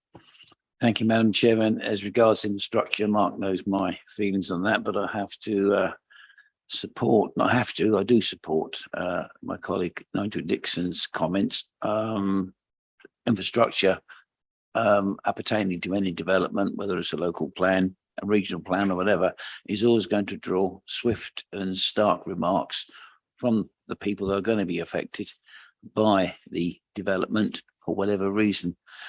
I do think that we should have more infrastructure. It isn't just roads, it is broadband, it is communications, it's access for emergency vehicles. It's all these kind of things. I could go on, I don't want to, but I do think that as much as Mark might be hanging in his head in frustration, and Matthew, we do need something far more detailed on the infrastructure before we can go any further, because the two go hand in hand. Thank you.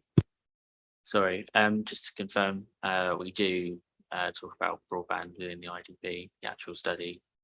We do talk about what needs to be sort of presented there. I think there's a little exercise where we just need to stick a comment on it in the actual schedule before we present it to you. But one thing I really want to stress is that the schedule and the IDP itself, it only looks at the local plan and infrastructure that is meant to support the local plan. So it doesn't look into wider issues and wider pieces of infrastructure. The schedule doesn't include projects for wider things unless they are related to a policy within the local plan. So when we present it to you, I just want to stress that it doesn't include everything that's going on in district. It's just the ones that are related to a local plan and the sites that we are providing for. Thank you, Madam Chairman. I certainly concur on the broadband issue. In North Walsham, we've got good connectivity on one side of the town and absolutely appalling on the other. But just pick up one other point on the transport infrastructure and transport services. Have you looked at rail and spoken with GA Network Rail in terms of potential station improvements that may be required in the future, including North Walsham? We certainly have looked at rail. We've looked at the figures, recent figures in station usage and things, which are actually quite alarming when you look at them, thanks to COVID. I don't think we go far enough to then suggest that infrastructure improvements need to be done to rail stations, because again, that isn't something that is used for our local plan, and our site-specific policies don't mention that and don't need to. If that's something that comes up and is a priority, then that might be something that we look at in a future local plan, because as I said, this is a live document and it's something that will continue on throughout the plan period. So when we then do a plan review or another local plan comes into effect, this IDP will continue in, so we can identify it with the IDP what can be done, and if things like, say, rail station improvements, we can then look into that. But as of at this time, we haven't included that in the schedule, nor have we included it in the actual study. Before you come back in, I do think transport structure is extremely important in our area. It's the one thing that really keeps us back in many ways. Yes, Paul? No, it's just to follow that up. I mean, the way to do this is through Community Rail Norfolk and the Bittern Line Partnership, and certain things have been identified there. I mean, Sheringham has had considerable improvement on the platform and eventually even get a shelter on there. But I know with North Walsham, part of the reason for keeping the car park on Hornbeam Road is that there's potential then to enable disabled access more readily up onto the Sheringham platform and possibly through some sort of subway to the Norwich Bound platform. That's not something that Community Rail Norfolk could do on its own. It needs partnership with this authority to try and move that forward. And in terms of the growth of North Walsham, that station is going to be critical in terms of providing improved public transport, both into Norwich and out to the coast. So I would be grateful if that just could be kept in mind. Thank you. Yes, and in my area where there is no public transport, basically, apart from one or two buses, it is extremely important. And I know the local plan isn't there to discuss all the broader aspects of it, but where I live, it's extremely important because it puts off development, economic development, which Nigel Dixon and myself have been banging that gong for God knows how long. But anyway, thank you so much, everybody. Have we given this a full discussion and we wish to close. Mark, do you wish any closing statements? Thank you so much. Thank you, Matthew. We look forward to seeing the paper when you're ready. And we now go on to exclusion of press and public. There's no one here, so they're excluded anyway. No exempt matters, I don't think, Lauren, and no urgent exempt business. So I close this meeting at 12:10.